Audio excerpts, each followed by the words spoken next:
Greetings. I hope that you are all comfortable. I am the fleet commander of ShadowStar, Captain Ri'shad, aka the Renegade. And this is going to be a Star Trek Online Starship Stats Review. So please, can I just say a massive welcome to you all. I'm glad you can make it. Members of the Federation, the Klingon Defense Force, the Romulan Republic, and our guests from the Dominion. Can someone please tell me where that Vorta has gone? No. Oh, the Romulans are off to find him. It doesn't matter then. We're good. We're in safe hands. It's probably a good idea that the Romulans are running off to find him because we are today talking about a tactical vessel. And we all know how Romulans love to get their hands on Federation tactical vessels, Prometheus, anyone. Please, allow me to introduce you to the Valdras Command Strike Wing Escort.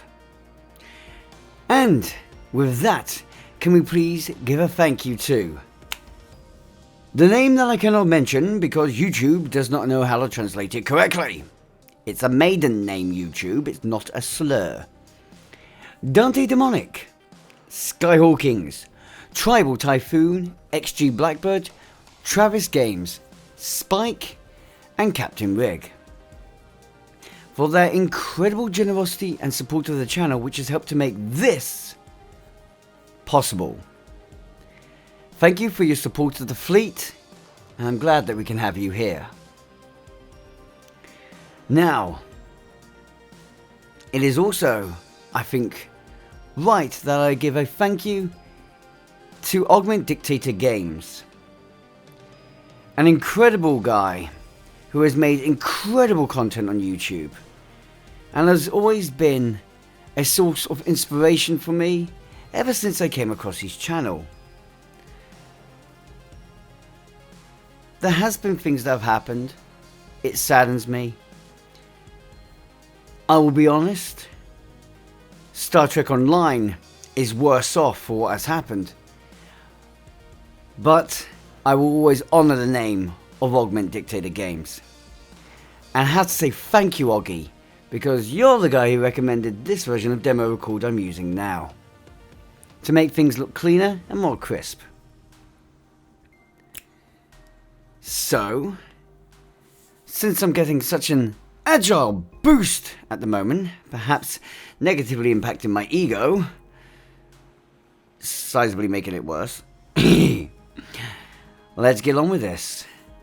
There are a few things we need to focus on for this ship, however, because other than the fact that I'm relatively comfortable in saying E.C. Henry designed this beauty of a ship, I don't know if E.C. Henry is the one behind it, but with the elegant flow of the ship, that deflector, and just the pronunciation of certain aspects that are clearly taking elements of the Norway and exaggerating them, well, that seems like a Henry kind of thing to do.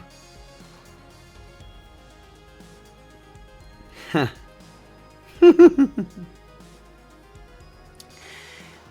Here's the stats.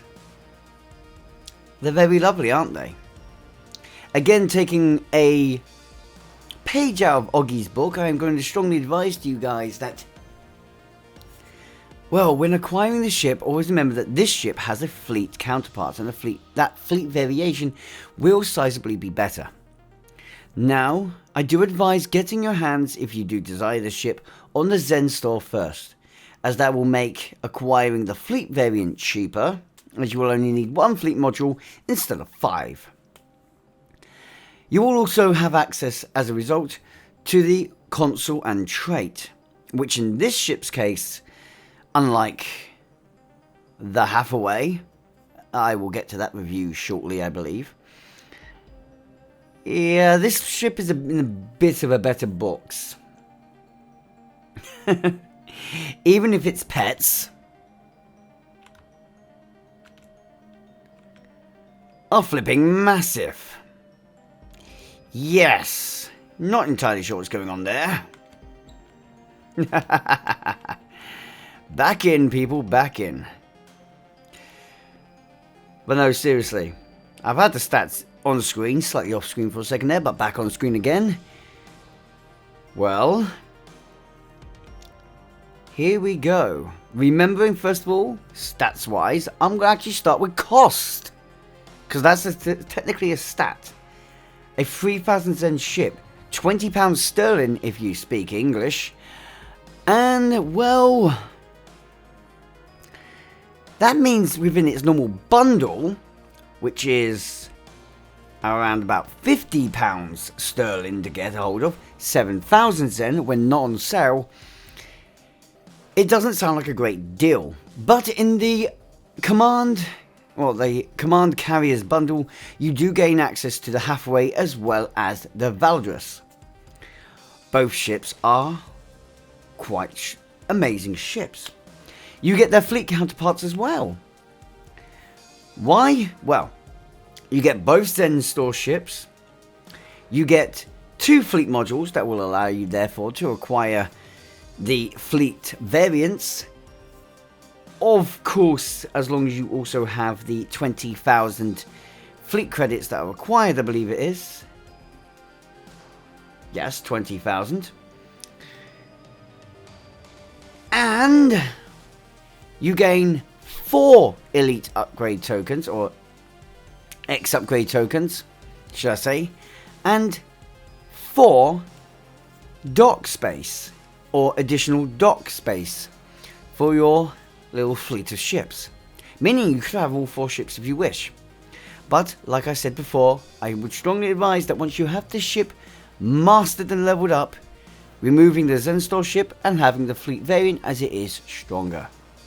Which is why we discuss both stats here.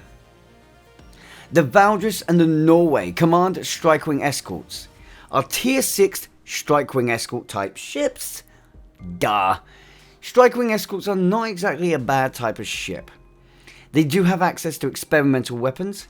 They are agile, quite mobile, excellent when it comes to DPS in general, and, well, the hangar does aid them in dealing a little bit more damage, making them also quite good support ships in general. At level 65, the Valdras Zen Store variant has 56,250 hull, whereas the Norway Fleet variant has 61,875 hull.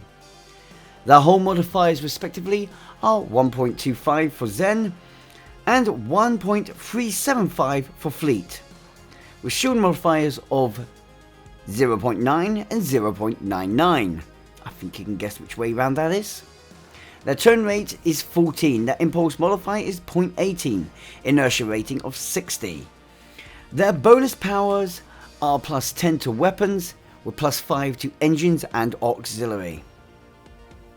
They have 5 forward and 2 aft weapons, but this is also supplemented by an experimental weapon slot as previously noted, and they have 2 device slots. Finally, stats wise, they have 1 hangar bay equipped with those oversized Valkyrie fighters that I just showed you.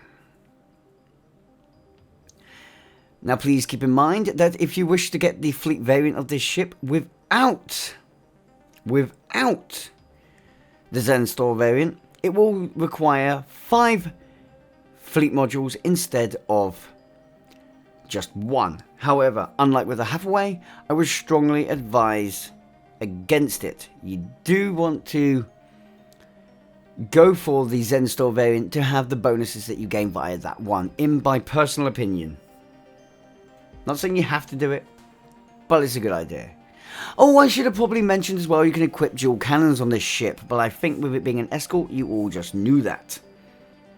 Well, to round the ship up then and to really show its potential, she has 4 tactical, 3 engineering and 3 science.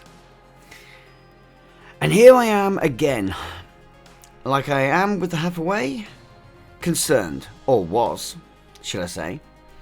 expecting it to end up being a 533 on the fleet variant. Now don't get me wrong, this ship is amazing DPS tactically, and would really benefit from having a total of 6 tactical console slots once X upgraded. But, happily for me, they have gone with the support of the science option on this ship, seeing as your Strike Wing Escorts do tend to be quite good science ships as well.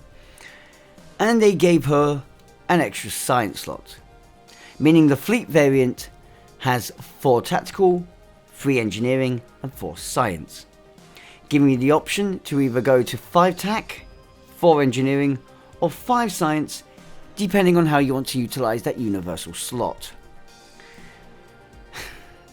I say this, I will fully admit now though, that unlike tactical DPS, where the tactical slots are kind of very important, when it comes to both tanks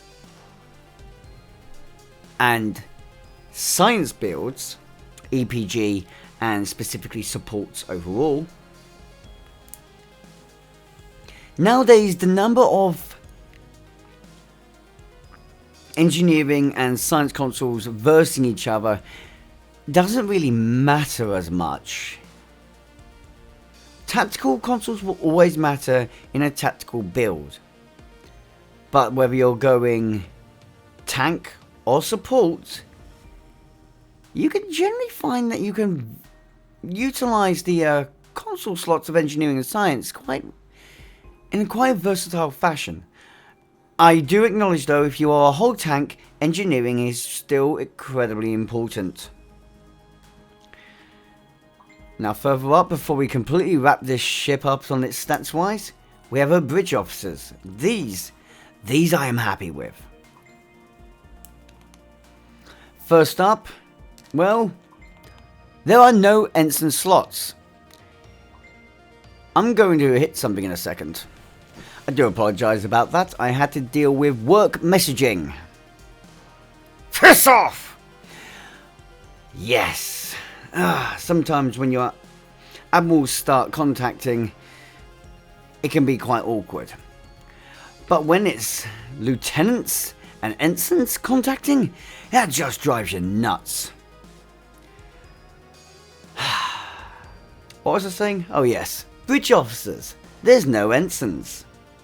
There are 3 lieutenants, 1 tactical, 1 engineering, and 1 universal. The universal has intel specialization on it.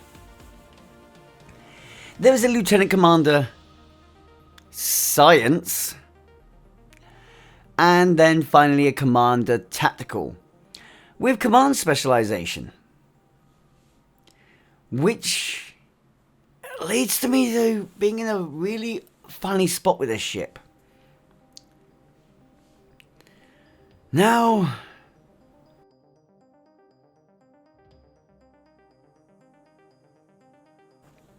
excuse me, coughing away there. This ship is very evidently a powerful DPS vessel. She's excellent when it comes to cannon builds. She's good at kinetic builds. And she is monstrous in tactical DPS. You want a beam overload build on this ship? She's going to rip and tear. You want a cannon scatter volley build on this ship? You're going to devastate. And if you go kinetic builds, well, you're going to shake all of space, and that's kind of a feat in its own. It's a really good ship, tactically speaking. But that's to be expected, it's an escort. Now, tanking-wise, obviously, no, you don't really want to consider it as a shield tank, though it does have the supporting stats to try. It's too bad her shield modifier is so low. You may want to consider hull tanking, but then the consoles are kind of against it, and so are some of the other certain stats. But happily the hull modifier supports it, so she would make a reasonable hull tank. At least the fleet variation would. Just a bit of a challenge. X upgrade, you can go and have some fun. She would, however, make quite a good whole tank or regenerative whole tank. And that's something to be said. So I'm happy to say that one. As for support, well, should go without saying since you can have a possible 5 science slots on this ship, or science consoles on this ship. You have a Lieutenant Commander and a Lieutenant's possible science seat, intel and command availability to it. Shame there's not Miracle Worker or Temple there, but hey ho. The safe thing to say is this is a relatively well-rounded ship. As a result, I'm very supporting of her. I'll be honest, I wasn't a fan of her looks to begin with, but even that's growing on me. And it's not like we've really hit a niggly at the end yet, because we've still got her trait, her console, her experimental weapon, and her hanger pets to talk about. More positives. Overall, tactically speaking, I'm going to give her, well, I've got to give her 5 out of 5 tactical. Engineering, or should I say as a tank, well, defining a weak spot, but versus the fact that she does the reasonably strong spot, I will give her 4 out of 5.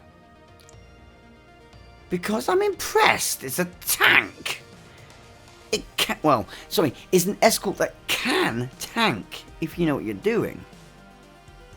I'm impressed. Support.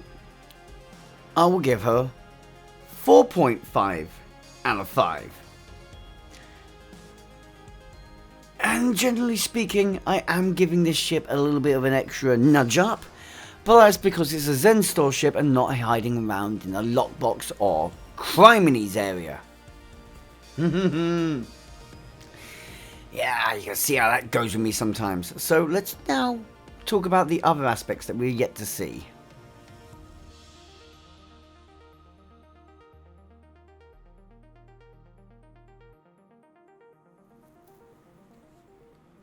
Okay, so we're all seeing this scimitar standoff here, yeah?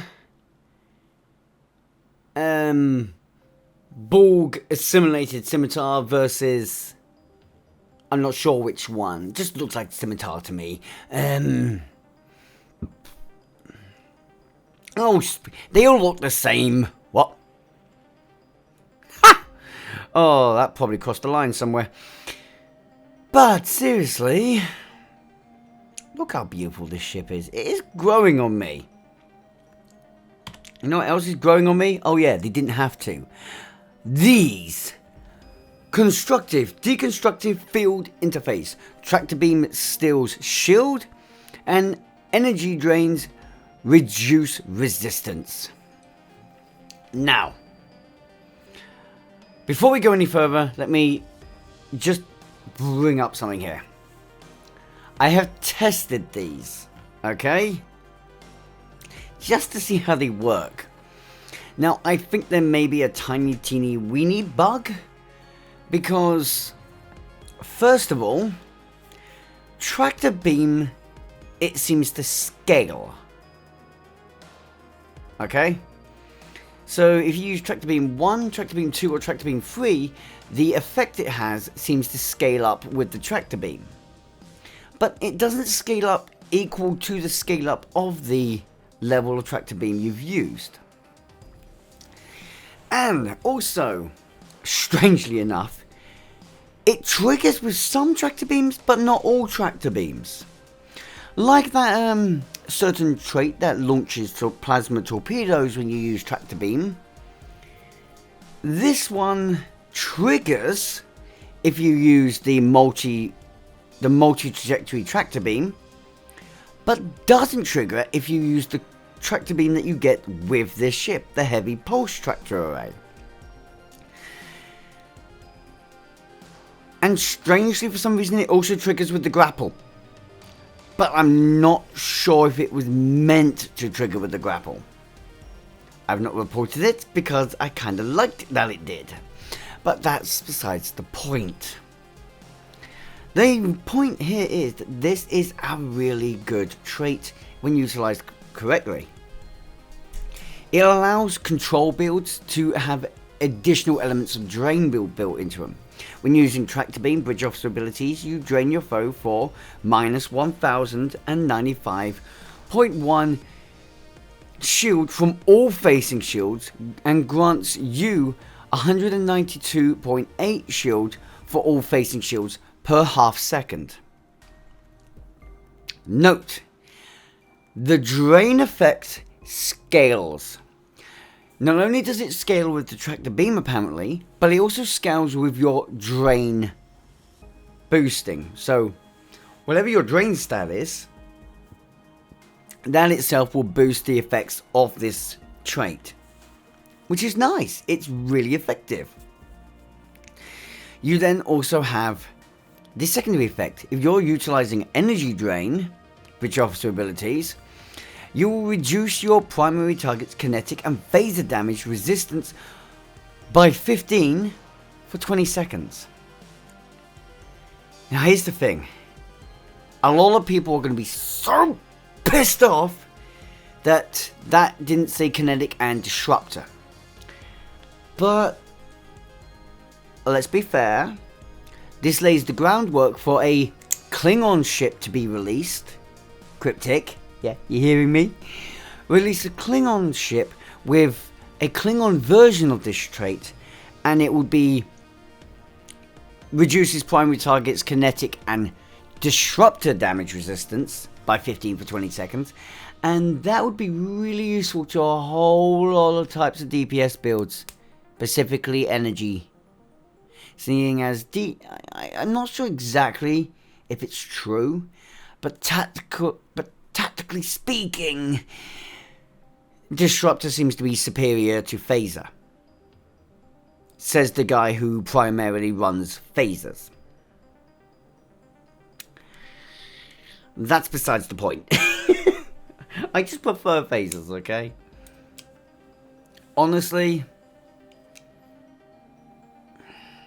in my personal opinion, phasers are superior to disruptors, but I have watched how the meta seems to be playing out, and there's definitely something there that I can't help but feel disruptors are warden the roost, especially spiral wave disruptors. And certain other types, if you're going for your exotic damage, I would definitely consider running disruptors more than going plasma or going phaser for exotic damage. It's annoying. Having said that, the fact that this does reduce kinetic damage resistance is extremely dangerous, as it means that utilizing this on a support build, a DPS support build, means that you can actually help those kinetic nasty talk boats, those kinetic build DPSers. Hi Oggy! Do even more damage, so long as you time and utilize this effectively enough that you are quickly getting that kinetic damage resistance proc, or kinetic damage resistance debuff off quick enough that then, say, Oggy can fly in and unleash that kinetic evil boat of his and make every enemy blink out of existence. Oggy may, for that one time, one of those damn DPS elites don't erase everything in one single shot. Don't get me wrong, I know a few DPS elite players out there, and it's nice knowing them because they're not toxic, they're very nice about it, but for goodness sake, give me a chance to fire my weapons. I'm getting sidetracked. It's nice to see a trait like this. This is a trait that could be utilized by DPSers, could be utilized by support, and theoretically could be useful on tank builds, but I would probably be less inclined in that situation unless you're a shield tank, in which case multi-trajectory tractor beam, anyone? Because from what I noticed, it wasn't as a single tractor beam setting it off, it's classed as though it was all 3 tractor beams. That scimitar's flying over my head, and he's a veteran player. Hi, Simmy! Okay, off that. But no, first, before I go off that, score 4 out of 5. You'd have gotten 5 out of 5 if instead of being kinetic and phaser, it was kinetic and all energy.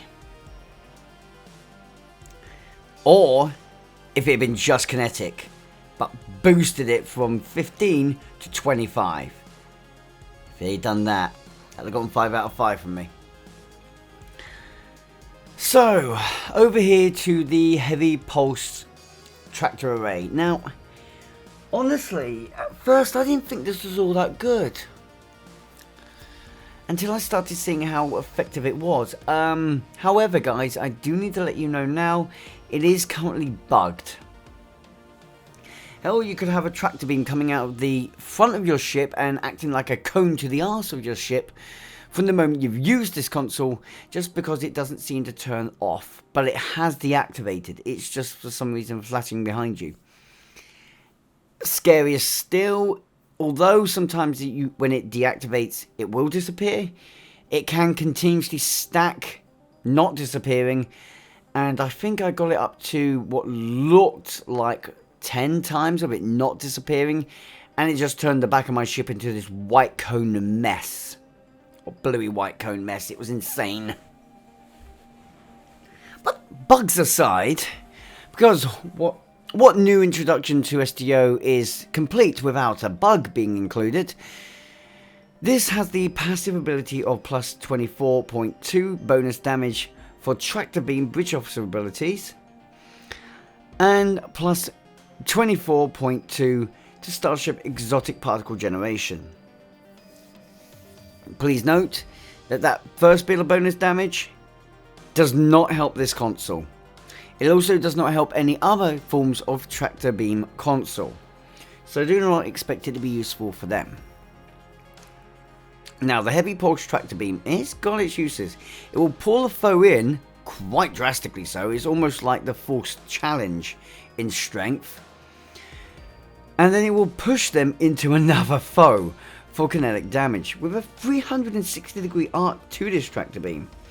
If the target foe is a battleship or larger, it will deal 355.6 kinetic damage per second, ignoring shields for 20 seconds, and impairs foes' movement. Okay? Otherwise, it pulls them towards you, dealing 71.2 kinetic damage per second, ignoring shields while they are held. When they reach your ship, this ability becomes forcible jettison cargo, which pushes a attracted foe towards the target, towards target other foe. So it's really good idea that once you've pulled them in, change your target to someone else. Upon reaching the foe to the nearby, upon reaching target foe to nearby foes, 3,304 kinetic damage, ignoring shields. This has a 100-second recharge time, beginning 20 seconds after the initial activation.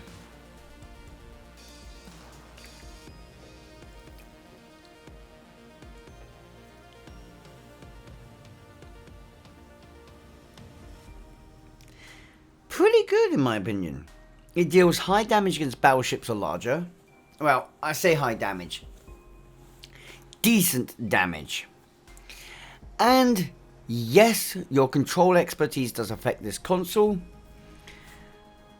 And yes, you can somewhat improve the kinetic damage as a result. But mostly this console seems to be in its own little world. It's one thing I don't like about it. However, that additional part where it pulls the enemy in and then uses forcible jettison cargo with them upon against another enemy, did quite significant damage to the enemy hit, the enemy you tractor beamed, and if you've got enemies nearby, them as well, well, it adds up to being quite a good console for control builds and EPG. So, I will give this console 4 out of 5. I'm hesitant to drop it to 3 out of 5, and the only reason I would is that it requires intelligent use, and it's not exactly a simple click and it's done console. This is a console you have to try to use with some tactical precision, and you have to have some tactics about yourself to really get the best out of it. Now, from that point, oh, can you see I tried to go with a budgetish build on this ship? Yeah, to annoy some people that go, no, it's not a budget build. Yes, it is. Everything on this ship right now is acquired either via fleet, reputation, or dilithium. Or Zen, because technically the ship is acquired via Zen. And then all of it is easier to acquire in game. The Advanced Valkyrie Fighter. Now, here's an annoyance with the Advanced Valkyrie Fighter. Much like with the new Yellowstone support runabout.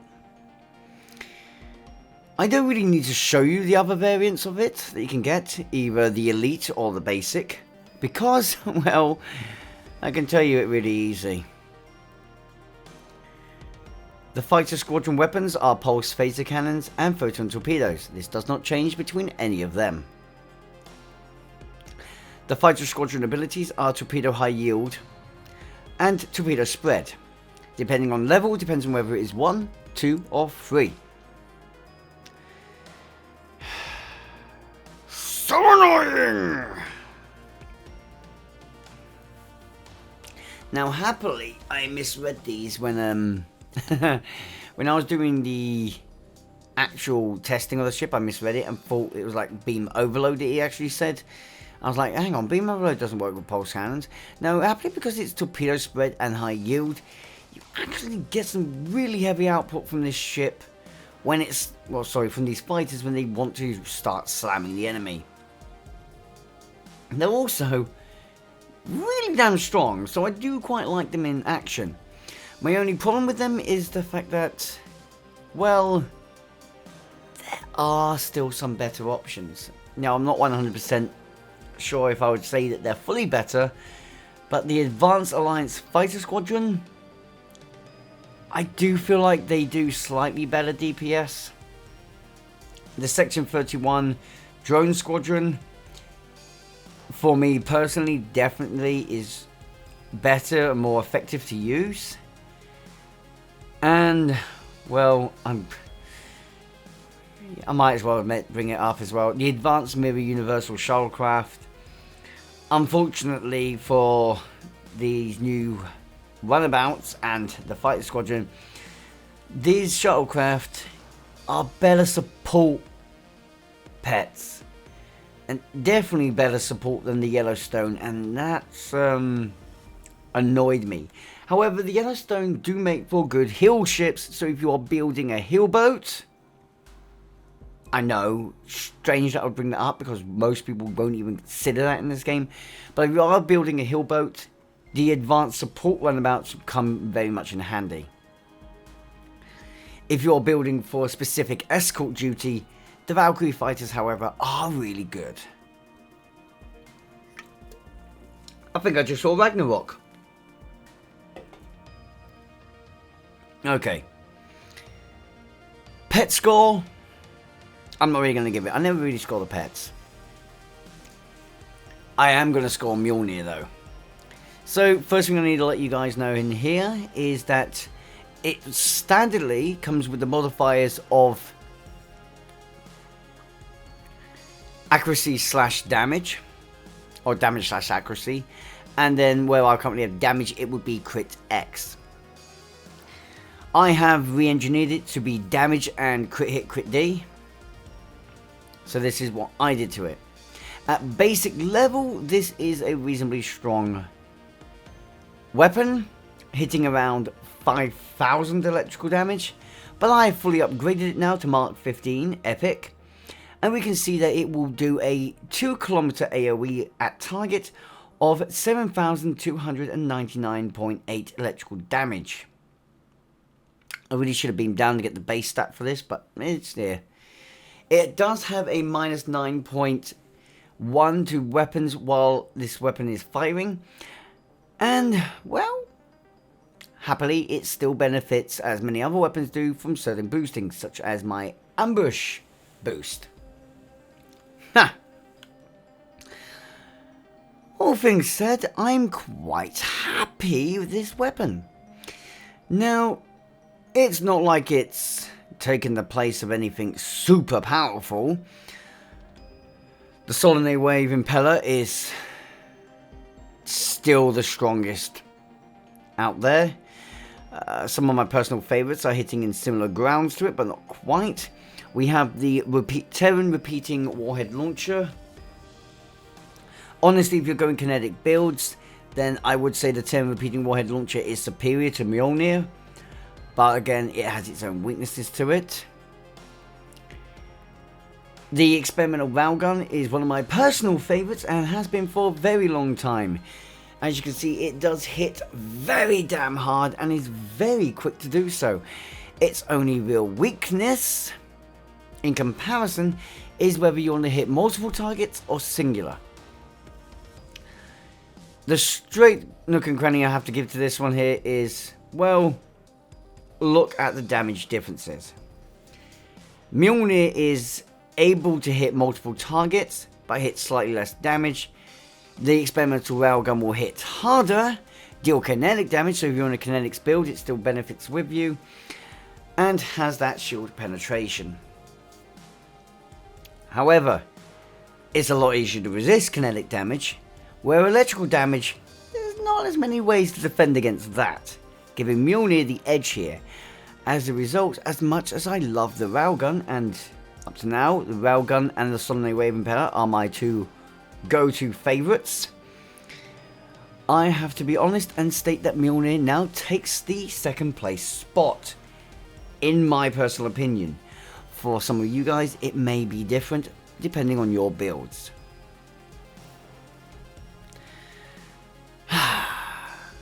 So from that, we really need to get close to the wrapping up, don't we?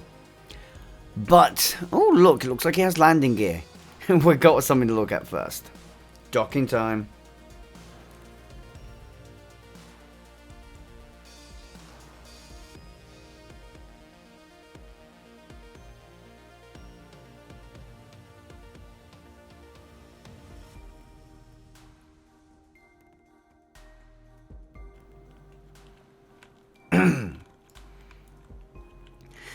Ah, great. And now this idiot has stepping time in his head.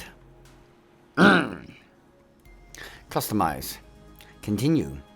Customize Starship. Hello there. Looks like they really wanted to show us the Norway. I'm sure some of you may know the ship. Me, I knew of the class, but I didn't really know of how the class looks. I'm hoping Cryptic was spot on for how the class looks, and it is actually just the original model that is stupid. Otherwise, I would say Cryptic, you didn't do the ship very well. I mean, let's ignore the deflector. Ignoring the Norway hull material at the moment. No, I'm really happy to see that. I think that is a good thing. Has the sovereign windows? Well, that kind of makes sense, all things considered. It's in the same era. Hell, this is part of a Pacific line of ships with the more warp efficient and stable warp bubbles that do less subspace damage. And to go along it, this is kind of like the I want to say this is the actual sister ship to the Defiant, as the Norway would have been The Norway's an Escort. But it's similar size and... I almost said similar power to the Defiant. No, the Defiant is way more powerful than this ship is. It just happens to be in a similar size scaling. At least I think. I do need to point out though, and this isn't a visual review, but I want to point it out because Cryptic, I feel like you messed up here. What's going on there with the back connection point? I mean, it's a really good way to make it obvious how, customization-wise, the pylons connect at. I literally, in the test video, went, I'm calling it now, that's where the split is. Yeah, I didn't even need to fucking say that. I was spot on, and it was way too obvious where it was going to be.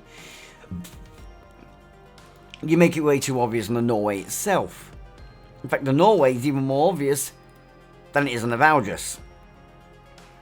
And now that I've said it, you guys can see it in the Valdras, right?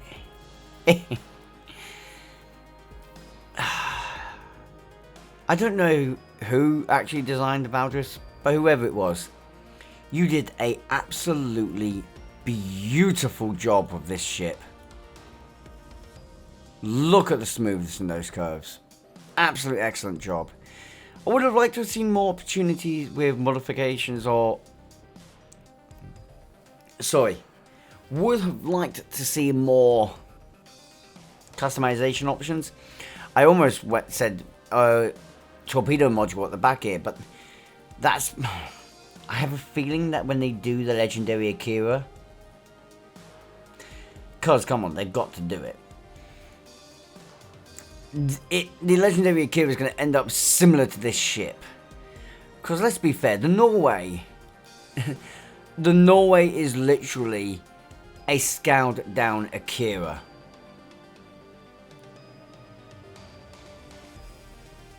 Tell me I'm wrong. It is a baby Akira. Which comes with most of the hulls that you'd expect to see. Intrepid, Galaxy, Defiant, NX, Sovereign. Where's Sovereign refit and NX refit?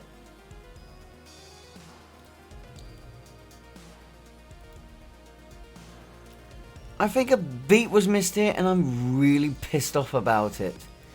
I mean, I am really miffed.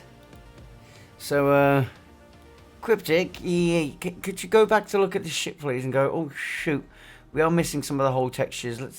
Let's add them in. Well, the Defiant version of the ship looks so much better than the Norway hull. Wait, what? Gotta do that again just so I can see the difference. Yink! There you go. I'm being a bit of a moron, aren't I? It's really only the copper. Did the copper really make it feel that much better to me? Yes, it did, so I'm keeping that on it. Bite me! Alright, turn that off. Boom. Let's go. Let's see the ship in action.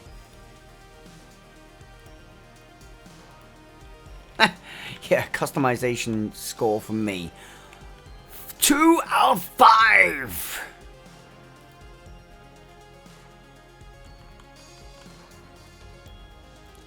Oh yeah, I forgot to mention, and I will show it here now, there's a big bug for flying the ship in space.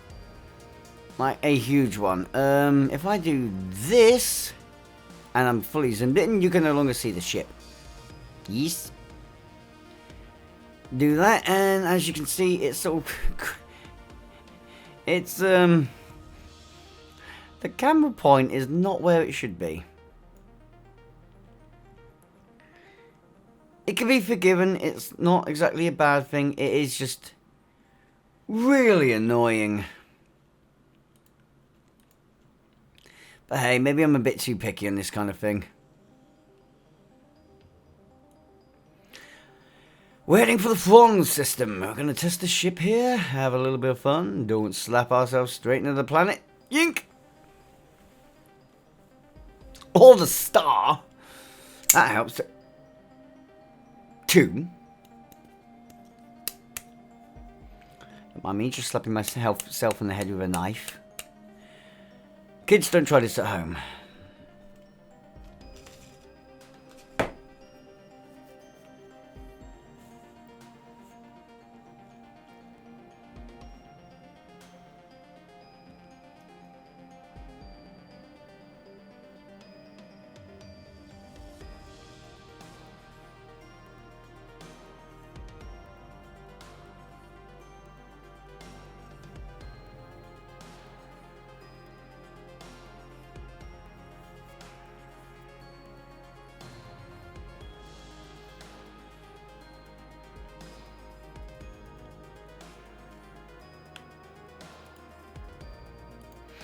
Okay.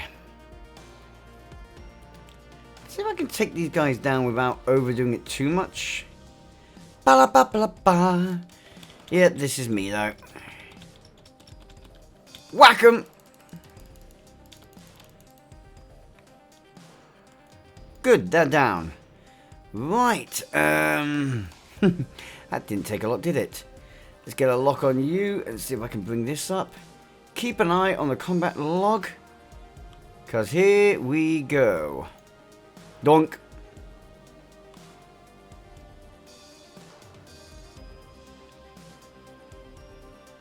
Isn't that fun to watch it doing its thing? Huh?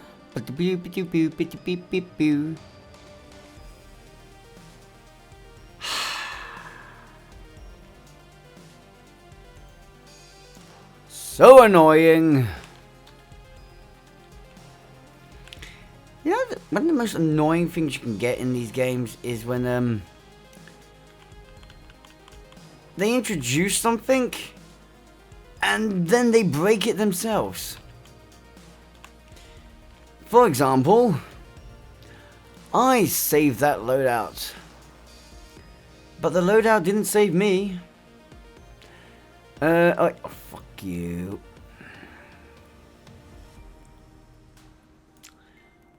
Come to me, and you'll see that I'm coming back at that guy with all due anger and prejudice now. Come here. Come here, Deaky. You've been healing over there. I don't care if you have been or not. Have my tractor beam. There we go. Now we're seeing it active. Now we're seeing it doing its thing.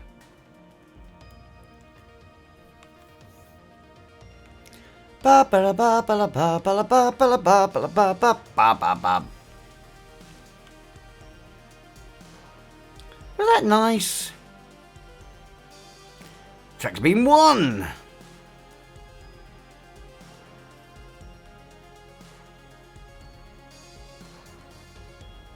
Oh, I'm having so much fun. I like the fact I've nearly killed him with only tractor beams alone. Isn't that just nice? And got him again. Tractor beam defeating people, eh? Tractor beam. As we'll look from tractor beam 1, we're getting around 1171. Oh, my counter offensive. Plenty of electrical damage there, hey. Right. Then we're going to go back up. Yeah, tractor beam 2. Hang on. It did less.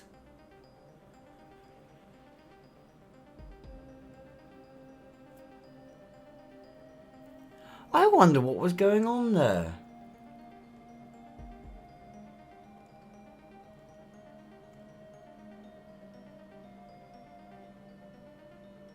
Did even less there.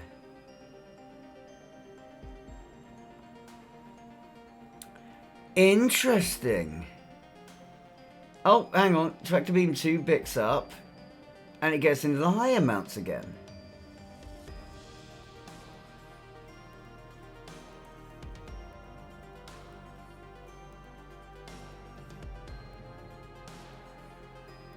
Awkward. Alright. Mind you, this is the first time I've done it with having 2 different tractor beams on the ship, so maybe that's causing an issue that it shouldn't be causing.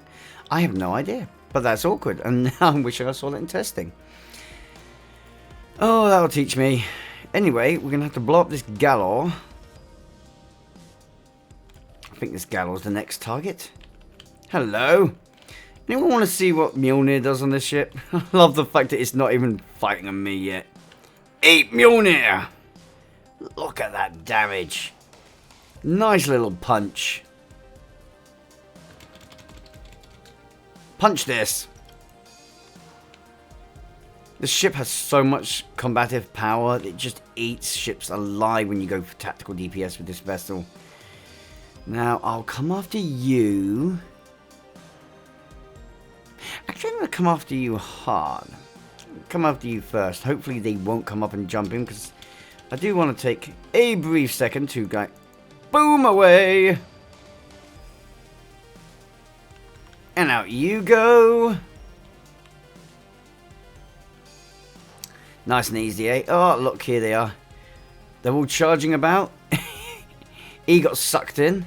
They got sucked in. Nice to see. I really should have checked to see if that accidentally triggers it. Would be funny if gravitational well was. Nah, of course it wasn't good. Only because I didn't think to test it. Now then, we're going to grab you, Jemadar. We're going to grab you with this. Hello there. And then we're going to target him. And... oh, that was awesome. Look at the damage dealt as well. So much fun. Eat Mjolnir. I think I should gather these guys up again, don't you? Gravity well. Get together, people. We're going to see how well you face Mjolnir.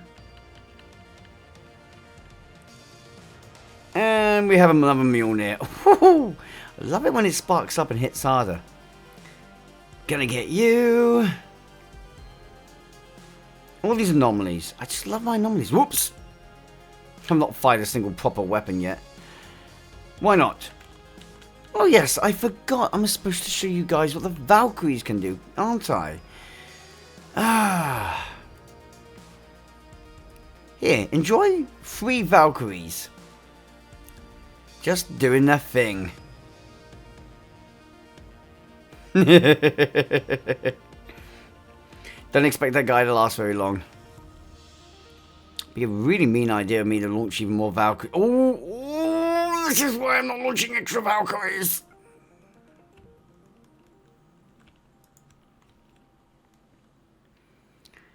Seriously. These Valkyries, they seem a bit slow to react, but they are so good when they actually get off their procs. The moment the ship abilities hit off and they end up firing their high yields and their spreads, they do so much damage. The only problem is they don't use them frequently enough. And I kind of wish they were armed with quantum torpedoes. I understand why they're not, but I kind of wish they was. That ship's not going to last too much longer. There he goes.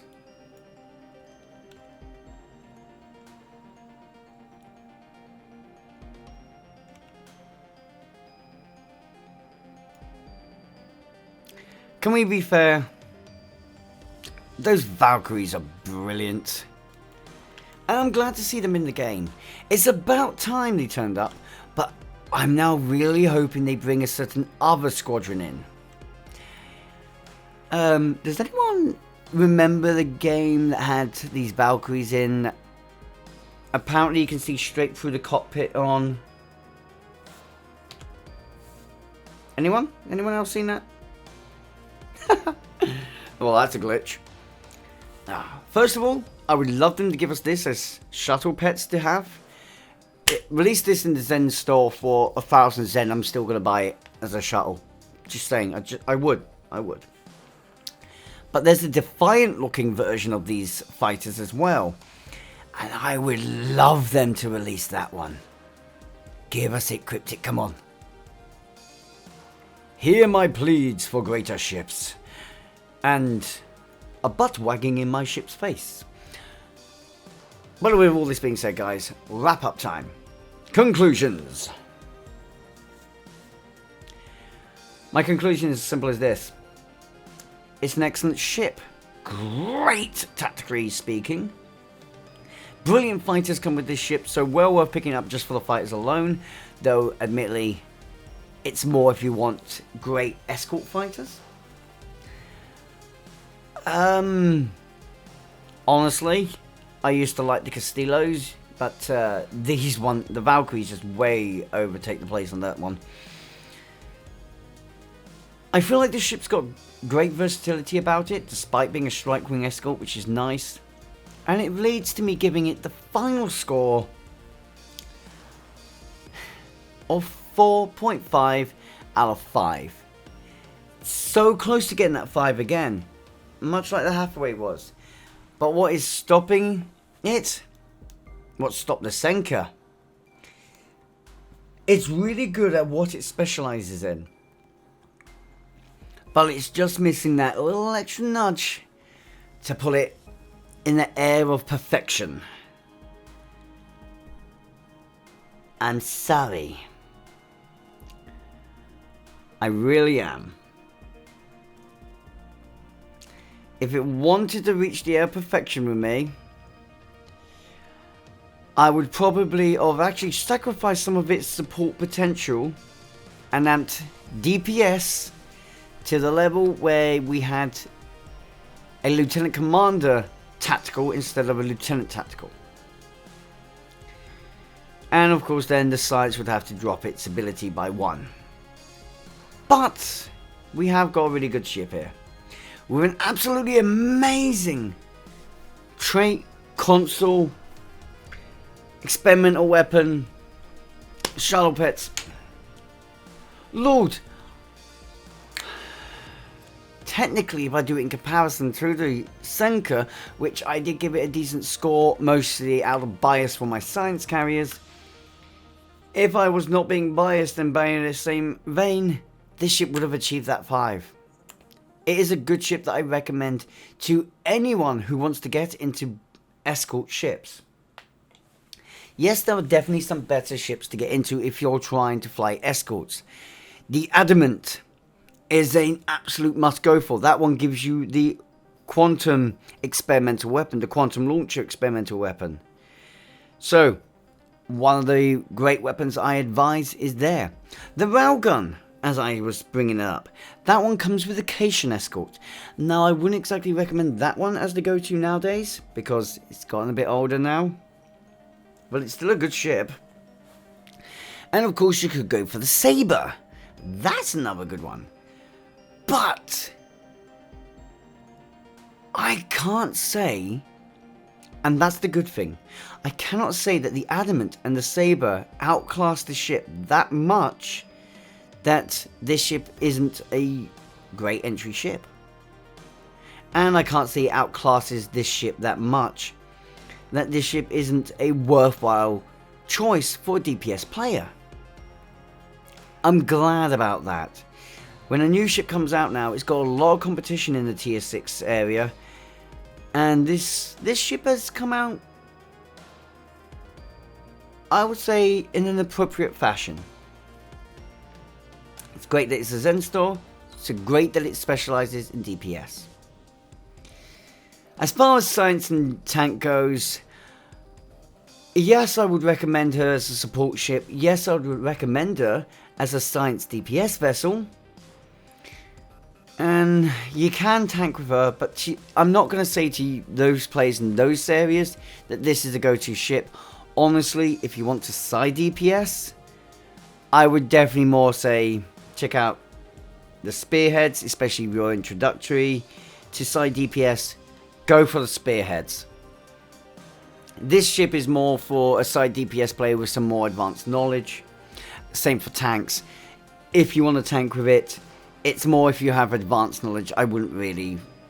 obviously, I'm not going to recommend to anyone new to tanking to utilize an escort as a tank. I mean, you know you're doing it right if you can tank with an escort. Stick to the cruisers. All that being said, guys, I really do like this ship. I think Cryptic did a great job with introducing her. And hopefully we see some more great Zenstore ships in the near future. Until then, thank you for watching. Thank you again to the generous donators and supporters of the channel. And I hope I see you guys in the future. Don't forget to check out my description below for my many links. There are quite a few there. Definitely come over and follow me on Discord, especially if you are a YouTube member, a donator, or a Patreon, because you get access to screenshots that no one else gets to see. And you can use them yourself if you want to. If you're a content creator, that is. Till then, though, live long and prosper, and stay safe, my friends. Ciao for now. Going to warp. Engage.